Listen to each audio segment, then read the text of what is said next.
Bonjour et bienvenue dans cet atelier Comment rester serein dans cette période de crise.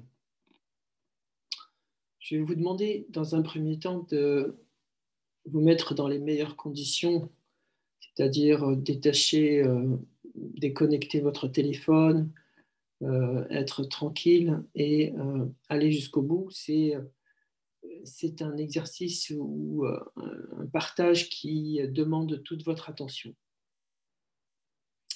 Alors, la première des choses, c'est pourquoi cet atelier? Cet atelier, j'ai décidé de le faire parce que nous vivons dans des contraintes qui sont exceptionnelles, en tout cas qui sont dites exceptionnelles. Et face à ces contraintes exceptionnelles qui nous privent de liberté, qui génèrent de la peur, volontairement ou involontairement, mais en tout cas nous sommes traversés par ces émotions. Cette période, même si elle peut paraître difficile, est en même temps une période d'opportunité extraordinaire. Une période d'opportunité parce que dans ces moments où vous êtes avec vous-même, où vous avez du temps, parfois, souvent, je vous invite à profiter et voir qu'est-ce qui est important pour vous, qu'est-ce qui est important dans votre vie. Et enfin, j'allais dire, vous poser des questions profondes, de vraies questions sur vous-même, de façon peut-être à orienter votre vie différemment, d'une manière qui va mieux ou qui va correspondre complètement à ce que vous êtes.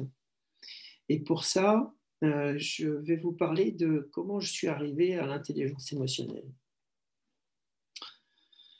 C'est au moment où j'ai commencé mon activité en informatique. Je suis ingénieur en informatique et j'ai la responsabilité de projets informatiques. Et on me demande de présenter un projet parmi d'autres devant 300 personnes. Et là, je m'aperçois que je ne sais pas faire, que je ne suis pas comme les autres, une grande panique en moi, des tremblements, un malaise, des transpirations. J'étais vraiment très mal à l'aise à présenter ce projet. Pourtant, je connaissais ce projet parfaitement. Et là, à la fin, j'ai ressenti non seulement un malaise, mais de la culpabilité, de la honte. Et, euh, et je me suis posé de vraies questions à cette occasion-là. Je me suis dit, mais qu'est-ce qui fait que tu vis ces émotions et que tu n'arrives pas à parler de quelque chose que tu connais? Et à partir de là, j'ai commencé à m'intéresser aux émotions et à ce qu'était qu'une émotion. Et je n'en savais vraiment rien et j'ai commencé à explorer. Et au fur et à mesure, je me suis de plus en plus intéressé. Et entre autres, j'ai commencé par faire du coaching avant l'intelligence émotionnelle, puisque je me suis formé dans une des seules écoles qui existait à l'époque en 98. Et j'ai fait du coaching, comme les quelques coachs qui existaient en France, et j'ai accompagné des gens. Et puis, étant ingénieur, je me suis posé beaucoup de questions et je me suis demandé, mais qu'est-ce qu'il y a d'essentiel dans le coaching? Qu'est-ce qui fait la différence entre un coach et les autres métiers? Et là, j'ai eu la chance d'avoir un participant à une de mes conférences qui me parle d'intelligence émotionnelle. Et je me pose la question, et je me dis, mais tiens, c'est quoi ça? On a une intelligence, mais j'ai jamais entendu parler d'intelligence émotionnelle. Et donc, je me renseigne, je regarde, je trouve un livre de Daniel Goleman, je trouve des tests du quotient émotionnel. Et puis, au fur et à mesure que je vois, je m'aperçois que c'est exactement ce que je cherche, c'est-à-dire développer mes 10 compétences émotionnelles, en commençant par la conscience de mes émotions, pour ensuite apprécier mes émotions plutôt que de les rejeter. Cette idée me paraissait vraiment intéressante. Ensuite, affirmer mes émotions, les exprimer, les partager, les vivre pleinement. Et puis, les réaliser, parce qu'une émotion qui n'est pas réalisée, qui n'est pas vécue, est une émotion qui va rester engrammée, enregistrée dans le corps. Donc, c'était un sujet qui m'intéressait beaucoup. Et au fur et à mesure de ma pratique du coaching, j'ai commencé à intégrer ces notions d'intelligence émotionnelle et j'ai questionné mes participants, mes clients en coaching sur leurs ressentis. Et je me suis rendu compte que ça changeait les choses, que ça libérait des blocages, des freins, des difficultés que j'avais avant sans m'apesantir, sans rester et prendre un temps particulier sur les émotions jusqu'à les libérer. Et je suis tellement passionné par ce sujet-là que j'en ai écrit 2 livres. Un premier livre chez Erol qui s'appelle Comment développer ses compétences émotionnelles et un deuxième qui s'intitule Comment cultiver son intelligence émotionnelle. Le deuxième est un livre de poche chez Larousse qui est accessible alors que le premier est épuisé. Vous pouvez l'avoir en occasion. Mais peu importe. Alors, j'arrive au cœur du sujet. Comment rester serein dans cette période de difficulté? Première chose, j'ai remarqué que les principales erreurs se regroupaient en 3. Il y avait 3 erreurs que les gens qui voulaient développer leurs compétences émotionnelles faisaient. La première, qui est une des plus courantes, c'est celle d'ignorer leurs émotions, tout simplement, de faire comme si elles n'existaient pas. Mais pas volontairement, inconsciemment, parce que volontairement, ils essayaient de le faire, mais ils n'y arrivaient pas.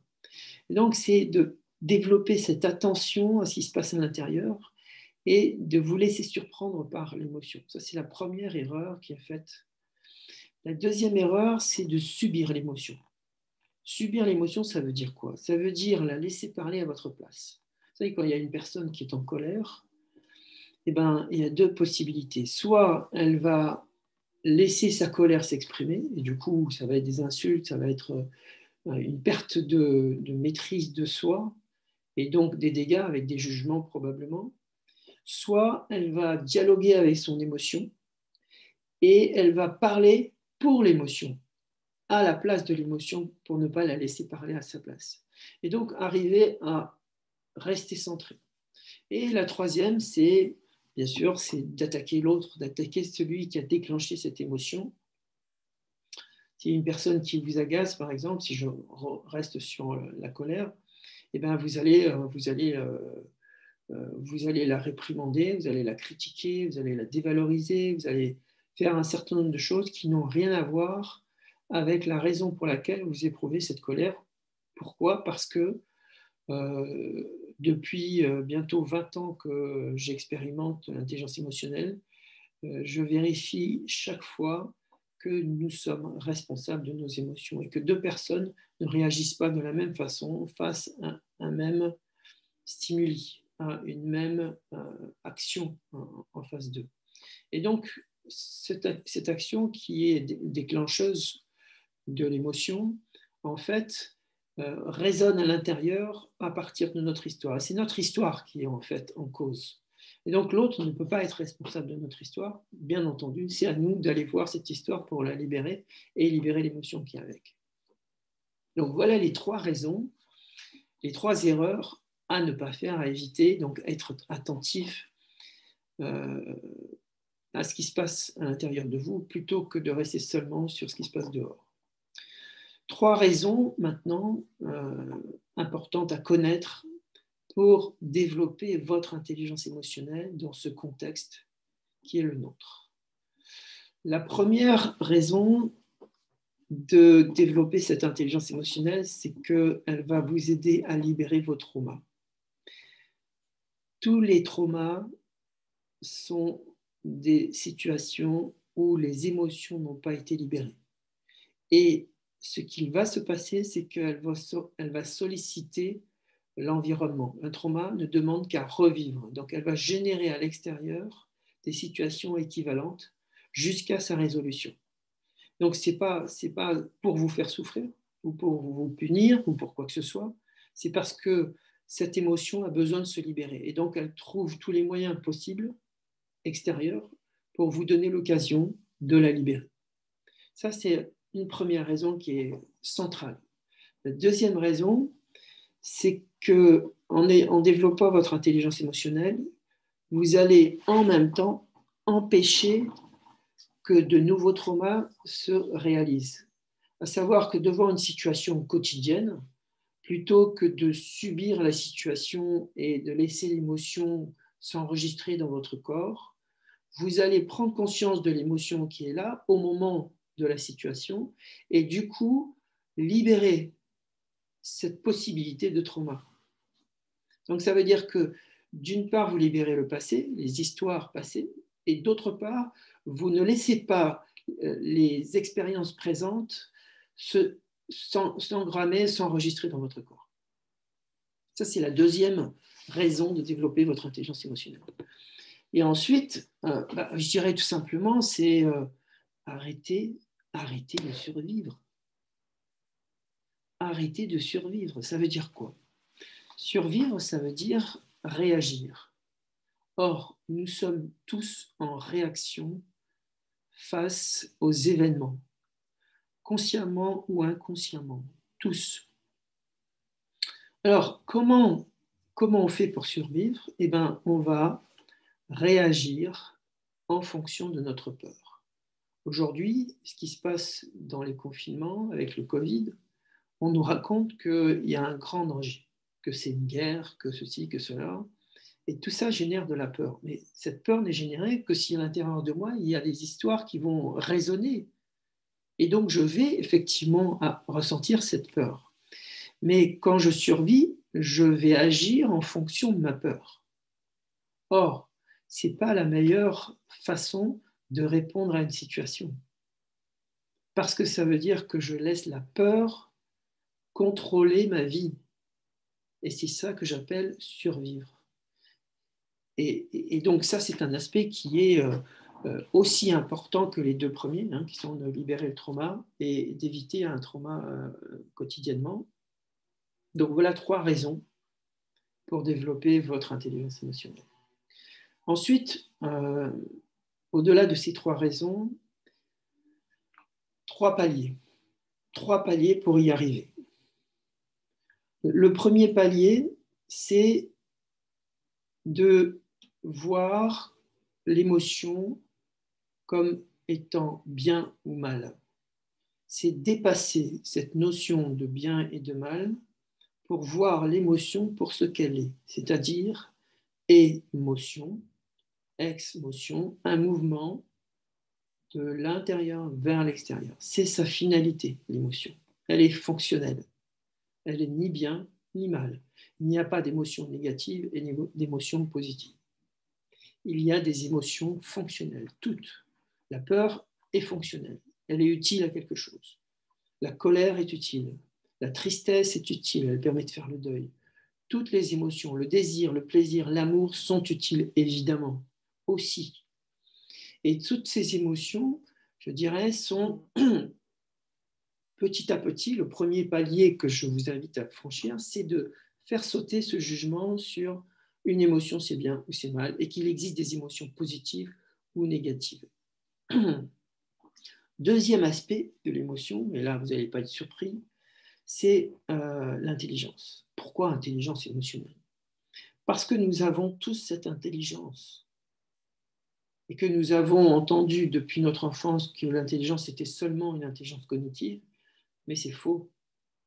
On est en train d'élargir notre champ de conscience des intelligences que nous possédons déjà, sauf que nous ne les voyons pas. Et donc, comme nous ne les voyons pas, nous ne les utilisons pas. Et aujourd'hui, nous savons que nous avons différentes formes d'intelligence. Et parmi ces intelligences, une intelligence très importante pour réussir dans sa vie, entre autres, mais réussir aussi sa vie personnelle, sa vie associative, sa vie professionnelle, tout, ça demande de développer cette intelligence émotionnelle. Deuxième aspect. En quoi l'émotion est intelligente? L'émotion nous permet d'accéder à un traumatisme, ou plutôt l'intelligence émotionnelle nous permet, grâce à l'émotion, d'accéder à l'origine du trauma, ce que le mental ne sait pas faire. Donc, ça veut dire gagner un temps fou pour arriver à libérer l'émotion racine de peur, de colère, de tristesse. Mais dans ce que nous vivons, il y a d'abord la peur, hein, surtout dans le premier confinement, et aujourd'hui, de plus en plus la colère. Et donc, ces émotions ont besoin d'être libérées. Et en libérant ces émotions, du coup, vous allez pouvoir agir en conscience par rapport à ce qui se passe et plutôt que de réagir aux erreurs qui sont faites par nos gouvernants ou par ceux qui gèrent notre population, qui sont en complète contradiction avec nos scientifiques, avec nos médecins, avec de nombreux spécialistes dans ces domaines, dont le professeur Raoult, que je ne cite pas, que tout le monde connaît. Ça, je dirais, c'est le deuxième palier. Et le troisième palier, c'est quoi? Le troisième palier, c'est de vivre l'émotion. C'est de vivre l'émotion, et en vivant l'émotion, vous allez vivre votre vie. Ah, comment? Eh bien, en vivant l'émotion, vous allez vivre le désir, le plaisir et l'amour. Et des émotions qui sont aujourd'hui, malheureusement, des tabous. Le désir est un tabou. Et vivre votre désir est très important pour votre santé, parce qu'il vous permet de dépasser la survie, de dépasser la peur, de dépasser la colère. Et en vivant votre désir, du coup, vous allez faire d'une pierre deux coups, c'est-à-dire vivre ce qui vous tient à cœur, ce que vous avez envie de développer dans votre vie, de réaliser, de créer, d'inventer et de vous y autoriser. Et ensuite de pouvoir le manifester dans la réalité et de soigner la douleur, le trauma en même temps. Et c'est la même chose pour le plaisir et bien sûr pour l'amour. L'amour qui est une émotion complexe à 3 niveaux que nous aborderons dans un autre atelier. Donc voilà les 3 paliers qui nous permettent de dépasser cette difficulté que nous vivons aujourd'hui à travers toutes ces situations qui sont extraordinaires par définition, puisque c'est la première fois que nous vivons un confinement de cette ampleur. Alors, comment l'intelligence émotionnelle change la vie des gens? Je vais vous donner quelques exemples. Je prends un consultant qui est en recherche d'emploi. Un consultant qui est en recherche d'emploi, je ne sais pas pourquoi, mais il est en recherche d'emploi alors que c'est une personne très qualifiée. Et au fur et à mesure que nous faisons les séances de coaching, d'accompagnement, je m'aperçois qu'il est coupé de ses émotions. Et quand je lui pose la question comment tu te sens, il me regarde d'un air impuissant, incapable de répondre, voire me demander pourquoi je pose cette question. Donc là, je mesure la difficulté de la personne à être en contact avec ses émotions. Et donc, je lui repose la question une deuxième fois, une troisième fois, et puis au bout de quelques séances, il se met à pleurer en sanglots. Donc les larmes coulent, les larmes coulent, les larmes coulent, à tel point qu'à la fin de la séance, il continue de pleurer, donc je lui demande d'aller dans la salle à côté et de quitter la salle quand il aura fini de pleurer. Et donc, le voilà parti, et la séance suivante, il revient me voir en me disant, 2 semaines après, en me disant, ça y est, j'ai trouvé du boulot. Alors vous allez me dire, oui, mais c'est un hasard. Oui et non, c'est pas un hasard parce que ça se reproduit souvent. Ça veut dire quoi? Ça veut dire que ce qui se passait dans ces entretiens, la personne qui le recrutait sentait quelque chose qui était dissonant. Et quand il a libéré cette énergie émotionnelle, il a retrouvé un état de sérénité qui lui permettait d'être complètement présent dans ses entretiens, tout simplement. Et au bout de 2 ans, en l'espace de 4-5 semaines, il a retrouvé du boulot. Donc voilà comment votre intelligence peut vous aider dans différentes situations parmi celles-là. Deuxième situation, une journaliste qui ne peut plus exercer son métier parce qu'elle est angoissée. Donc elle s'arrête de travailler et garde des enfants, ses enfants et plus les enfants des voisins, des proches. Et après 2 ans de travail thérapeutique, elle vient me voir par un autre participant et me dit, bon, voilà ce qui se passe chez moi, j'arrive plus à travailler, etc. Est-ce que vous pouvez faire quelque chose? Donc on a fait quelques séances. Et au bout de un peu plus, ça a été un petit peu plus long, on a fait au moins 6 ou 7 séances avant qu'elle puisse retrouver qui elle était vraiment. Et à la fin du coaching, elle a décidé de reprendre son activité de journaliste. Donc voilà comment l'émotion agit en empêchant la personne de vivre une activité pour laquelle elle était destinée et qu'elle aimait exercer. Voilà l'importance de l'émotion. Et puis, on peut prendre un autre exemple d'un manager qui est accusé de harcèlement. En grande difficulté, il vient me voir parce que sa collègue me connaissait. Et on discute et on commence les coachings. Au bout de quelques séances de coaching, toutes ces peurs tombent et on finit le coaching, on se sépare et je m'aperçois quelques mois après, 6 mois après peut-être, 1 an après, cette personne non seulement n'a pas été licenciée, mais est devenue responsable d'un centre et montée en hiérarchie.